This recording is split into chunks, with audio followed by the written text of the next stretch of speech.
আমাদের যে রাষ্ট্র, আমাদের যে দেশ, এই দেশের নাম বাংলাদেশ, এটা ডাক নাম, আমরা একে আদর করে বাংলাদেশ বলি। এর একটা পূর্ণ নাম আছে, যেমন সকল বাঙালিরই একটা ডাক নাম আছে, এর একটা পূর্ণ নাম আছে। আমাদের দেশের এবং রাষ্ট্রের ডাক নাম হলো বাংলাদেশ। আমাদের রাষ্ট্রের পূর্ণ নাম হলো গণপ্রজাতন্ত্রী বাংলাদেশ, ইংরেজিতে আমরা বলি পিপলস রিপাবলিক অফ বাংলাদেশ। এখন এটা প্রমাণ কই, সার্টিফিকেট কই? আমরা বললাম না, আমাদের সকলের নামের কোনো না কোনো একটা প্রমাণ আছে, যে কাগজটা দেখে আপনি বলতে পারবেন যে এইখানে আমার নাম লেখা আছে, এটা আমার অফিসিয়াল নেম। আমাদের সংবিধান হলো আমাদের রাষ্ট্রের নামের সার্টিফিকেট। আমাদের সংবিধানের 1 নম্বর অনুচ্ছেদেই আমাদের রাষ্ট্রের নাম রাখা হয়েছে। ঠিক আছে?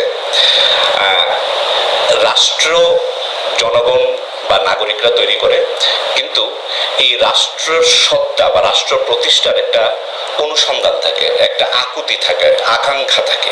ঠিক আছে? শুরু থেকে কিন্তু রাষ্ট্র থাকে না। যেমন আমাদের রাষ্ট্র কিন্তু শুরু থেকে রাষ্ট্র ছিল না। আমাদের রাষ্ট্র প্রতিষ্ঠিত হয়েছে কবে? 1971 সালে। কত তারিখে? 26শে মার্চ। ফলে আমাদের সকলেরই যেমন একটা জন্ম তারিখ আছে, আমাদের রাষ্ট্রেরও একটা জন্ম তারিখ আছে। আমাদের রাষ্ট্রের জন্ম তারিখ হলো 26শে মার্চ 1971। কিন্তু আমাদের এই রাষ্ট্র অনুসন্ধানের জন্য আমাদের দীর্ঘ একটা যাত্রা ছিল। ঠিক আছে? তো এই যে দীর্ঘ যাত্রা রাষ্ট্র অনুসন্ধানের জন্য, এই দীর্ঘ যাত্রার দুটো বড় ফেজ আছে, দুটো বড় স্তর আছে। আমি স্তরগুলো আপনাদেরকে বলি। 1947 থেকে 1971 হলো আমাদের একটা স্তর, মানে রাষ্ট্র প্রতিষ্ঠার ঠিক অব্যবহিত আগের স্তর। আর একটা হলো 1947 থেকে উজানে যেতে যেতে 1774 বা 1765 সাল পর্যন্ত ধরেন, ব্রিটিশ আমলের যে সময়টা। এই পুরো সময়টা ধরে কিন্তু আমরা আমাদের রাষ্ট্র এবং রাষ্ট্রের পরিচয় নির্মাণের জন্য আমরা কাজ করেছি। এবং আশ্চর্য হবেন, 1813 বা 1815 সালে সারা পৃথিবীতে রাষ্ট্রের সংখ্যা 50টারও কম। বর্তমানে রাষ্ট্রের সংখ্যা কয়টা? 200রও বেশি। ঠিক আছে? 1947 সালে যখন দেশ ভাগ হয়, যখন পাকিস্তান ইন্ডিয়া হয়, তখনও কিন্তু সারা পৃথিবীতে রাষ্ট্রের সংখ্যা 150রও কম।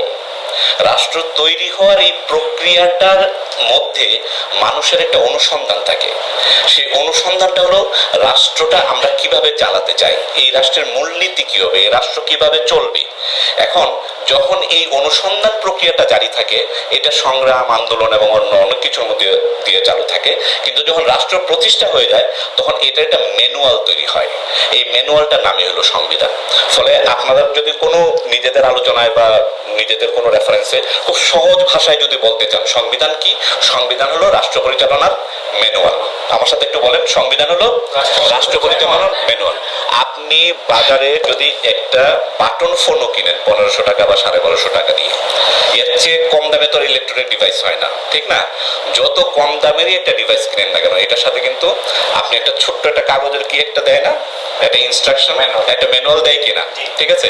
Manual is important to know how to operate that device. রাষ্ট্র ওইরকম তুচ্ছার্থে কোনো ডিভাইস না, কিন্তু রাষ্ট্র পরিচালনার জন্য যে কতিপয় মৌলিক সূত্র থাকে, সেই সূত্রগুলো যে দলিলে লিপিবদ্ধ থাকে, সেই দলিলের নাম কি? সংবিধান। ফলে সংবিধান কাকে বলে, এই নিয়ে তো ক্রাইসিসের কোনো কারণ নেই। ক্লিয়ার?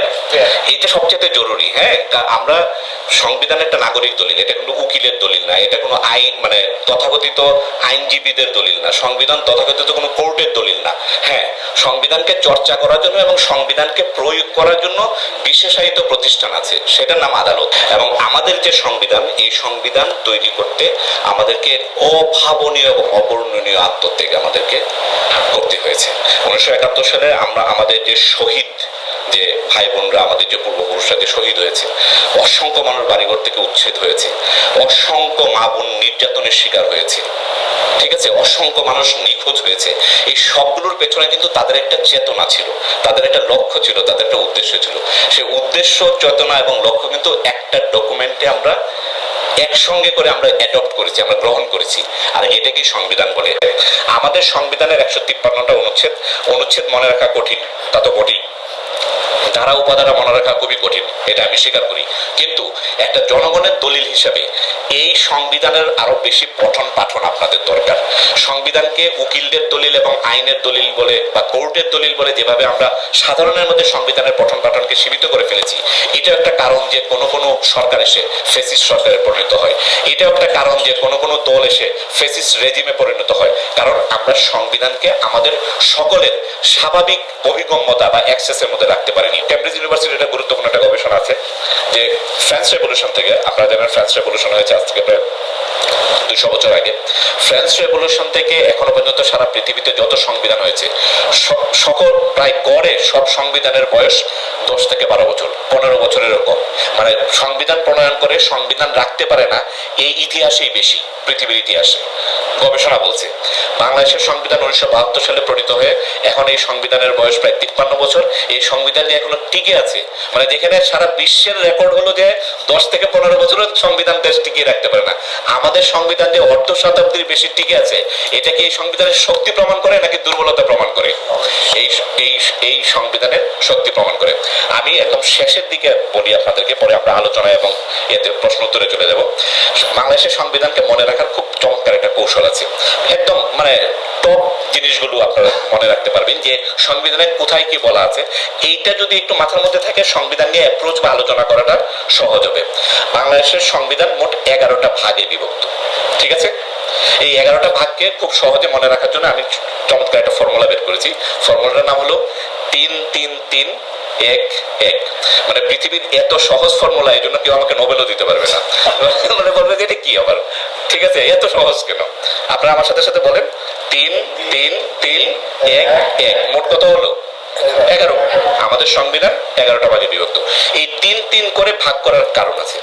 পৃথিবীর সকল সংবিধানকে আপনি একটা স্ট্রাকচারে ফেলে দিতে পারবেন। আমি এই স্ট্রাকচারটা বের করেছি আমার প্রয়োজনে, পরে দেখলাম যে এটা সবারই উপকারে আসবে, বিশেষ করে নন ল ব্যাকগ্রাউন্ডের কাজ। যেমন আপনারা বেশিরভাগই কিন্তু নন ল ব্যাকগ্রাউন্ড, মাত্র 2 থেকে 3 জন আইনের ছাত্রছাত্রী এখানে আছেন।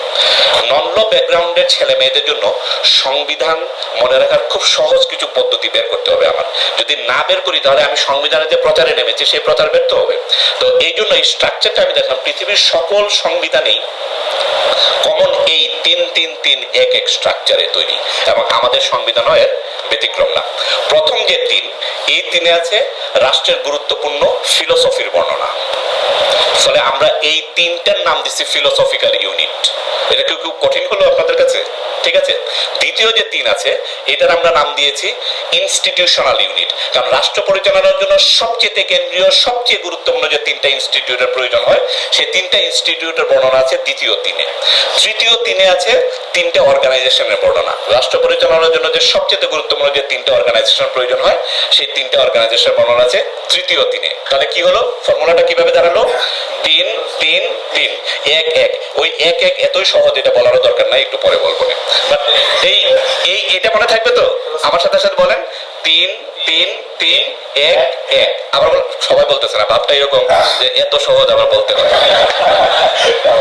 শুনে, লার্নিং এর একটা নিজস্ব একটা কৌশল আছে, ঠিক আছে, একটা সিস্টেম আছে। সেটা হলো, এবং আপনারা যারা পড়াশোনায় খারাপ বলে মন খারাপ করেন মাঝে মাঝে, তারা তারা তারা আমার কাছ থেকে এই কৌশলটা জেনে নেন। লার্নিং এর সবচেয়ে বেস্ট কৌশল হলো নিজেকে ফানি করা, নিজেকে জোকার করা, ঠিক আছে? আপনি যত ফানি হবেন, জোকিং ভাবে আপনি আপনার লার্নিংকে আপনি আয়ত্ত করার চেষ্টা করবেন, তত এটা আপনার স্মৃতিতে খুব দ্রুত এবং খুব স্থায়ী ভাবে এটা হবে। ফলে আমার সাথে একটু জোকার হন, একটু মুখে মুখে বলেন 3-3-3-1-1। এখনো সবাই বলতেছে না, কারণ আমি কিন্তু শব্দ বুঝতে পারি। এগেন একসঙ্গে কনসার্ট করে 3-3-3-1-1, 3-3-3-1-1, 3-3-3-1-1, 3-3-3-1-1। এখনো অনেকেই নিজে নীরব থেকে বোঝার চেষ্টা করছে সাউন্ডটা কেমন লাগে। ঠিক আছে। প্রথম যে ইউনিটের নাম দিয়েছি আমরা ফিলোসফিক্যাল ইউনিট, দ্বিতীয় ইউনিটের নাম দিয়েছি ইনস্টিটিউশন, তৃতীয় ইউনিটের নাম দিয়েছি। আপনি আমাকে চ্যালেঞ্জ করুন তো, আপনি ইচ্ছেগুলো বলতে পারবেন আজকে আমি আপনাকে যা শিখিয়েছি। না, চ্যালেঞ্জ করেন, আপনাকে ফাঁসি দিলেও আপনি বলতে পারবেন। এই জন্য বলছি যে এইরকম ফালতু ফর্মুলা বের করার জন্য আমাকে কেউ পুরস্কারও দিবে না, ঠিক আছে? ফিলোসফি কি? আমাদের প্রজাতন্ত্র বা আমাদের রাষ্ট্রের নাম ঠিকানা প্রথম অধ্যায়, মানে প্রথম ভাগে আছে। দ্বিতীয়টা আছে রাষ্ট্র পরিচালনা মূলনীতি, মানে এই যে রাষ্ট্র আমরা বানিয়েছি, এই রাষ্ট্রের মূলনীতি কি, এটা কিভাবে চলবে, এটা কিন্তু আমাদের সংবিধানের দ্বিতীয় ভাগে বলা আছে। তৃতীয় ভাগে বলা আছে আমাদের সংবিধানের আমাদের নাগরিকদের মৌলিক অধিকারগুলো কি কি। দেখেন সব ফিলোসফির মতো না, এখানে কি অন্য কোনো কিছু আছে? প্রথমটা আছে হলো যে রাষ্ট্রের পরিচয়, দ্বিতীয়টাতে আছে হলো যে রাষ্ট্র পরিচালনার মূলনীতি, তৃতীয়টাতে আছে হলো যে মৌলিক অধিকার। ইউসি সব ফিলোসফির মতো কিনা, সব ফিলোসফিক্যাল কিনা, এই জন্য এই ইউনিটটার নাম দিয়েছি আমরা বলেন ফিলোসফিক্যাল ইউনিট। দ্বিতীয় যে ইউনিটটা, এখানে তিনটা কি আছে? ইনস্টিটিউট আছে। কি কি আছে? নির্বাহী বিভাগ, সংসদ, বিচার বিভাগ। এই খুব কঠিন নাকি? এই তিনটার যন্ত্রণায় তো আমরা অস্থির নাকি? এবং পৃথিবীর এমন কোন রাষ্ট্র নাই যে এই তিনটা ইউনিট ছাড়া, এই তিনটা ইনস্টিটিউট ছাড়া চলবে। আবার বলি, নির্বাহী বিভাগ মানে যেটা এন্টায়ার, মানে রাষ্ট্রপতি, প্রধানমন্ত্রী, ব্যুরোক্রেসি পুরোটা মিলে কিন্তু নির্বাহী বিভাগ, যারা রাষ্ট্রটাকে চালিয়ে রাখে বিভিন্ন কাজকর্ম এবং ফাংশন দিয়ে। দ্বিতীয়টা হলো সংসদ, যারা আইন বানাবে, আইন তো বাধ্যতামূলক, আপনি আইন না বানালে তো অবৈধ হবে রাষ্ট্র চালানো। তৃতীয় হলো যে ওটা বিচার বিভাগ। আচ্ছা, আপনারা বলেন কমন সেন্স থেকে, পৃথিবীর কোন রাষ্ট্র এই তিনটা ইনস্টিটিউট ছাড়া চলে? সিম্পল। সো ফলে প্রথম ইউনিটে আমরা পেয়েছি কি? দর্শন বা ফিলোসফিক্যাল ইউনিটের যে তিনটা ইউনিট।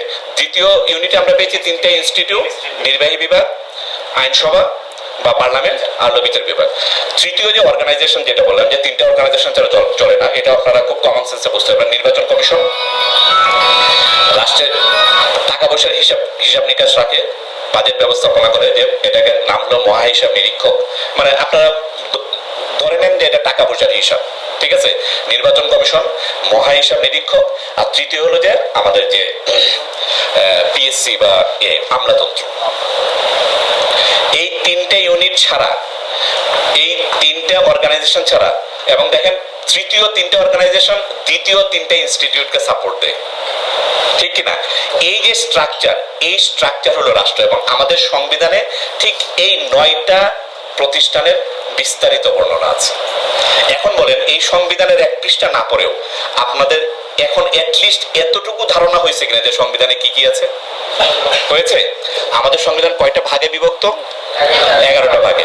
11টা ভাগকে মনে রাখার জন্য আমরা কিভাবে ভাগ করলাম? এটা ফর্মুলা বার করলাম। ফর্মুলাটার নাম হলো 3 3 3 1 1। তো প্রথম যে 3, এই ইউনিটের নাম দিয়েছে কি? Philosophical unit. দ্বিতীয় 3-এর নাম কি দিয়েছি আমরা? Institutional unit. তৃতীয় ইউনিটের নাম দিয়েছি আমরা যে তিনটা অর্গানাইজেশন, নির্বাচন কমিশন, টাকা পয়সার হিসাব উইচ ইজ মহা হিসাব নিরীক্ষক, এরপরে হলো যে আমলাতন্ত্র বা পিএসসি, ঠিক আছে? 10 নম্বর ওই যে শেষের যে 1 বললাম না যে খুব বেশি সহজ। 10 নম্বর হলো পৃথিবী চালাতে হয় মানুষের তৈরি নিয়ম দিয়ে, ঠিক আছে? ফলেই এটা ত্রুটিহীন না, এটাকে সংশোধন করতে হয়, এটাকে ঠিকঠাক করতে হয়, নতুন যুগের সাথে মিলিয়ে নতুন নতুন জিনিস এতে অন্তর্ভুক্ত করতে হয়। এই জন্যই যে শেষের যে এই 10 নম্বর ভাগটা হলো, অধ্যায়টা হলো সংবিধান সংশোধন।